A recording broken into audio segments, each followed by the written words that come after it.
Hi there and welcome back to Japan and to our reaction and review to Sweet Pop by Siren. And as you probably know if you've ever been on this channel before, the reaction is the video I've just done. I'm about to give you the review. If you want to see the reaction, then pause this one, click the little link in the description below. It opens up a separate little YouTube player where you can watch the reaction that I've just done in case you've never heard this song before, or if you just want to see how I reacted to hearing it myself. Hitting myself in the face probably is not the best way of doing this.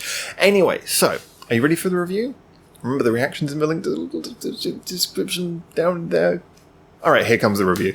So, yeah, like I said before, this was an interesting one for me primarily because obviously this marked where the band somewhat, well, I wouldn't say reinvented themselves, but had to pick up after losing or breaking up with the original keyboard player. I've tried to look for convincing reasons of why that happened, but I've never really come across anything that's really explained it. And a lot of the time you get band breakups where if it's something complicated or maybe a disagreement or maybe just, you know, they don't really want to talk about it, then often it's kind of hidden. And a lot of the stuff you read about Siren, they don't even talk about the first two albums before that and everything. So it's interesting. I don't know exactly what caused that, but obviously this is a point where you've got a band who've already kind of established their existence. They've managed to do 2 fully recorded albums, and you know they know who they are. But they're now reasserting themselves with, I believe, a new label at this point and a new keyboard player. And so, like I say, Siren, I've always really enjoyed the fact that they have a very varied sound, and yet they do it all in this sort of context of being kind of approachable, easy to listen to. It's very accessible music, but with a lot of integrity and quality thrown in as well. It's, you know, it's likable, but it reaches a lot of different emotions without particularly challenging the listener too much. It's good comfort music, you know, it's sort of anything that anyone can listen to in pretty much any mood. They can find something. So, but they do have a core sound, which really is where everything seems to branch out from.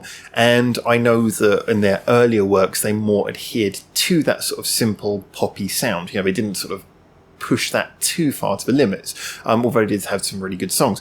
Now, the reason I say all that is because obviously this is the very first song, they're re-establishing themselves, and very first song with the new lineup, and to me, it's kind of like the perfect way of doing that. And I think this is the sort of thing, if this was the first single they did at that point, it really does indicate why they've managed to go on so long afterwards, because a false start at a time like that in your career can be very, very damaging. It can really be hard to recover from, especially because it has an effect on the confidence of the group as well. If one of your first couple of singles doesn't work out, then you start wondering, did we make the right decision to keep this going? Although the change of record label would have been a vote of confidence in of itself. But in this case, this is a really strong opening single. Now, I am willing to concede, as always we're honest on this channel, I'm willing to concede that it doesn't exactly break any boundaries of originality, but I think they were more looking to bank a strong, solid first single here when well, when this song was chosen as a single, I'm not going to say when it was written for that purpose, but when it was chosen that this song should be the one that relaunches them, then yeah, I think that's the reason they wanted to bank something which is definitely likable, and it's got a really good catchy chorus to the point it's really stuck in my head right now. It's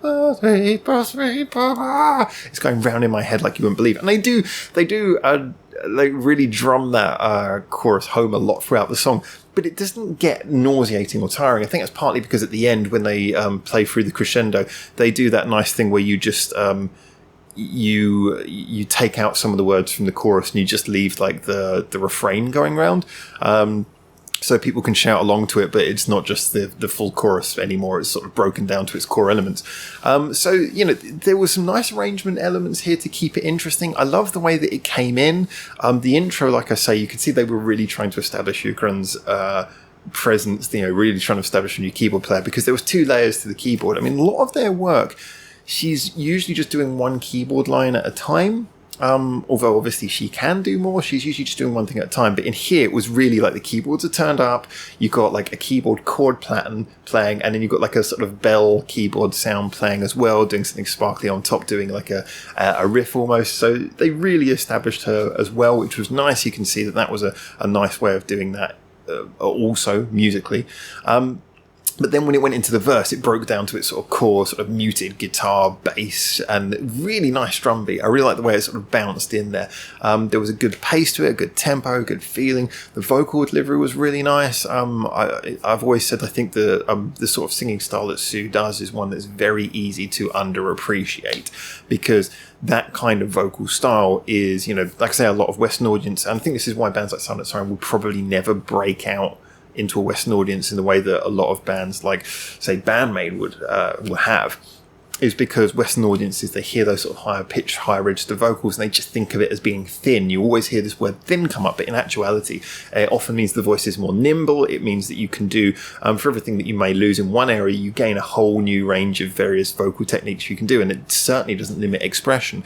So, yeah, I think it's very important when you hear sort of vocals by artists like these guys to point out that actually, yeah, there is some really good delivery, and I thought this was really nicely delivered. There was a good feeling to it, even though it was poppy. You really felt that there was a good flow to it as well. But just the whole thing was nicely delivered on that front.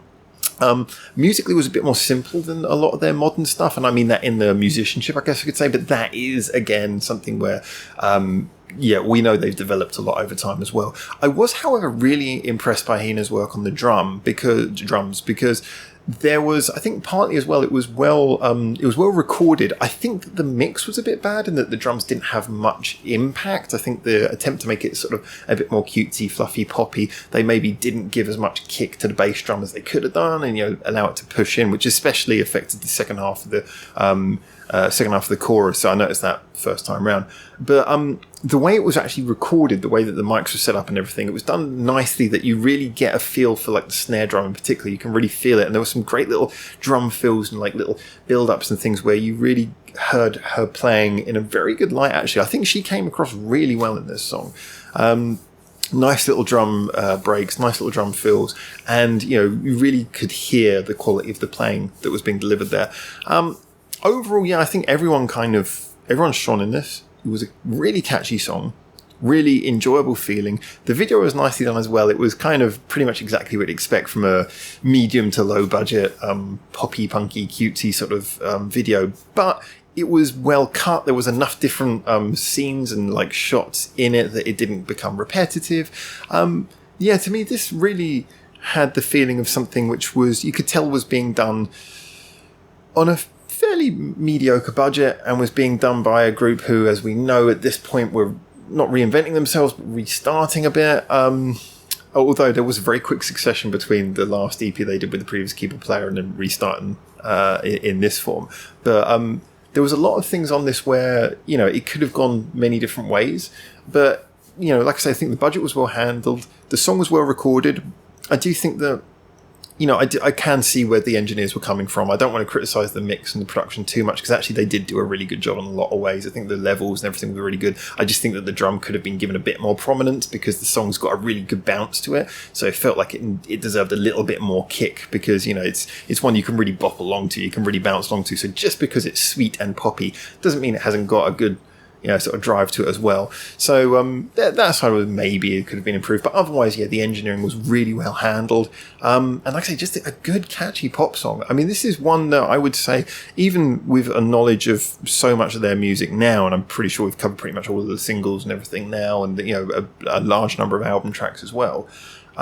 This is one that I definitely think would be amongst the if I just wanted a catchy pop song, which, let's face it, is one of the things that you would expect them to be able to do best given their core sound, this would be one of the ones that I would probably be most inclined to come back to of theirs. It reminds me a lot of why I thought the song Lucky Girl was such... I thought Lucky Girl was a fantastically done pop song. I really think that's so well executed. In a sort of simple way. In a way, this is probably a little bit more complex than Lucky Girl, but it's got that similar quality of just being like really engagingly likable, and really catchy as well. So yeah, I think this is fantastic. Really enjoyed it. As always, looking forward to hearing more of theirs. We're going to keep on going through their music. So like I said, I personally am interested in hearing more of their music. So whether it's requested or not, I might as well post it up on this channel. So I'm going to keep on going. Anyway, thank you so much for watching this video. But please get in the comments now and tell me what you think as well. Tell me what your opinions are, whether you liked it or not. Really interested to see what you think. If you are a long-term fan, you have any insights, feel free to drop them as well. You can like, subscribe, all the YouTube stuff. You can follow any of our social medias, which are linked in the description as well, where people are talking about Japanese music all the time on our channel. And all of that would be greatly appreciated. But a massive extra thanks to our patrons who keep the channel alive. And thank you for making it through to the end of this video. So for now from Japan, until I hopefully see you soon on the next one of these. Ciao, ciao.